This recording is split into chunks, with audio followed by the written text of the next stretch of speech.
Chapter 3, The Speed Laws. Alright, I know you probably saw this one coming. Now, speed laws is a tricky subject due to, well, I'm a car guy and it's easy to say, now you're just biased because you think driving fast is cool and hip. Well, first of all, no, I don't think that. There's a time and place for everything. It's pretty obvious I believe this. The one ticket I ever truly deserved was a rough one. And I learned my lesson really quick in my wrongdoing. So right now, as I approach this stoplight, you will notice one thing. It goes from 2 lanes to 1 lane. And I was in the right lane and I forgot this fact. Now, any normal person in the right lane, like I am entering right now, would let the people over on the left and let them merge over. However, like a soccer mom minivan, like the one right there, I decided to do the alternative and gun it. I downshifted to 2nd gear. I cut the minivan off by accident. This is why I cut this person off, because they just cut me off. So I drove semi-aggressive. So then I merge over, I coast along right here. The speed limit at the time was 45 miles an hour. As I'm cruising down this hill, my middle school is up ahead. And then what happened in this zone? The school zone lights came on. And being completely oblivious to that school zone light, I went past my middle school. And sitting there was an undercover Chevy Impala. And then I made eye contact and then I knew. After passing my middle school, I then turned into the neighborhood to the left, right up here. And after I turned into the neighborhood, I knew I was gonna have a very bad time ahead of me. He pulled me over and I got 56 miles per hour in a 25 mile per hour school zone. It was then I knew I was in a lot of trouble. Treated me with respect, but was not happy, and he had every right to be. Second, I'm here to open a conversation. Let me give credit to where credit is due. A journalist by the name of Patrick George of Jalopnik, by the way, make sure to check out Jalopnik because they have good stuff. He had a press car. This press car being the awesome car that is the Camaro ZL1, and he was driving it in the middle of nowhere in Rappahannock, Virginia. George gets on the gas and gets clocked by a lovely friend, a Virginia state trooper, at 93 miles an hour. Okay, yeah, that's moving pretty quick, and yes, it deserves a ticket. But here's where things get ridiculous. Speeding past 80 miles an hour is reckless driving. Yet there's speed limits in the United States that are 80 to 85 miles an hour on the highway. Cars can do these speeds in the right place today because they're modern and they're well put together. They have to be with all our safety regulations nowadays. 80 miles an hour being reckless driving in Virginia, no matter how close the speed limit is kind of crazy. And the fact that you can be put in jail for that at 80, with the way that cars are built today and how fast cars can go and the way that they're developed and just the technology nowadays is insane. The reason it tosses you in jail in Virginia is because it's the same misdemeanor as sexual battery and animal cruelty. So I want you to think about this. You get dropped off to jail for, going too fast. But you are in the same jail cell as somebody who violated somebody horribly and also somebody who took Pokemon a little too far. Yet, here you sit. George even stated that the guards were shocked that he was even in there. It's a waste of time and resources. For example, take a look at these clips and try to guess how fast the car is going. Alright, well, the answer is over 100. Even the Equinox is doing it. The Adventure Drive videos, by the way, you should check those out because they're awesome, taught me that in the right situation, speeding isn't as evil if you think about it, if you're in the right time and place. The Germans and the Autobahn have this all figured out. This is all my opinion though. It's the law and it's something you shouldn't break.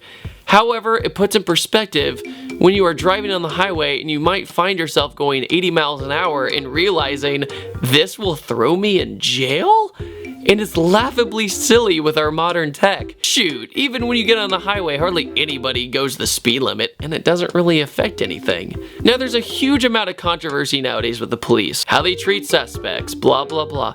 Yes, we all know there are corrupt cops every now and then, but my point isn't related to that. My question is, if cops were really pulling us over to serve, protect us, and keep us safe from going that 5 over, then why do they feel the need to hide from us before pulling somebody over? Well, it's simple. It's money. It's a multi-billion-dollar industry. This explains the notorious speed traps outside small towns, especially in rural cities that go from 55-mile-an-hour speed zones to 25-mile-an-hour speed zones. Do I blame them? Not really. A lot of small towns survive off that revenue. It's sad, but it's true. Most of the time, traffic tickets, unless it's reckless, is not even worth fighting in court. Many just pay it and move on just to avoid the court fees and many more annoyances. Cars are the safest they had ever been. And for the most part, we have the lowest levels of traffic deaths in history. But that doesn't help the revenue growing of minuscule traffic tickets. Traffic engineers maintain that speed limits should be established according to the 85th percentile rule of free-flowing traffic. This means that the limit should be set at a level or under which 85% of the people are driving.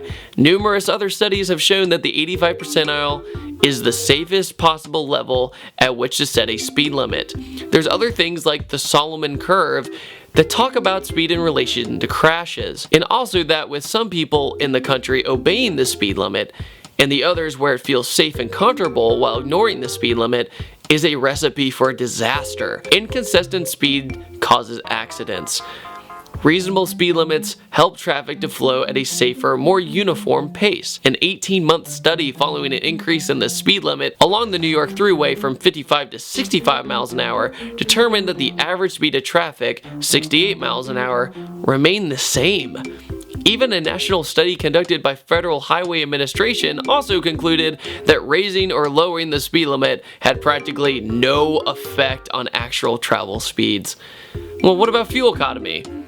Well, that didn't work out either when the speed limit was 55 almost anywhere, and it didn't really save that much gas. Alright, time for our little peace and love moment. The car scene, as we stated before, has a lot of ego, and with ego comes disrespect and grudges. However, one thing I've noticed about the car scene overall is once you're in it for good. It's an open environment as a whole. It has a few ground rules when you're trying to get into this culture. One, don't be that guy at a car event to ruin it. I'm talking to you, one-wheel peeler burnouts. But the other one is don't act like you know everything. Make sure to ask questions, and people will be glad to answer them. I personally, I love anything that someone has poured their heart and soul into. I think V8s are cool, I think 4-cylinders are cool. There's a whole mix of things, and I have an appreciation for almost everything.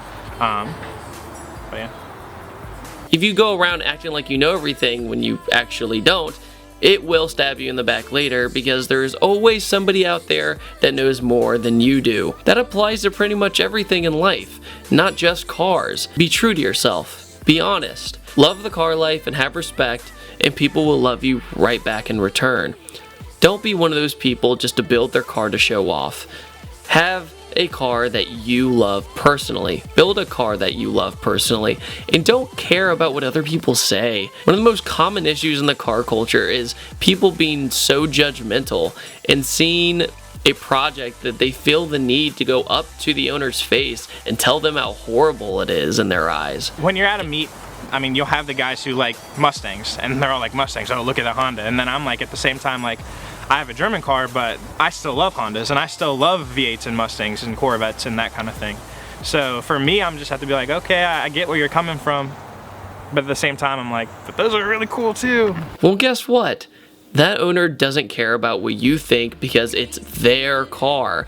Besides, why do you care so much if you don't like it? Stop wasting your time talking trash about others and focus on what you want to do. It's very common at night car meets especially for somebody to point at a car and say, gosh, what a hunk of junk, and then turn around and find out that they don't even have a car.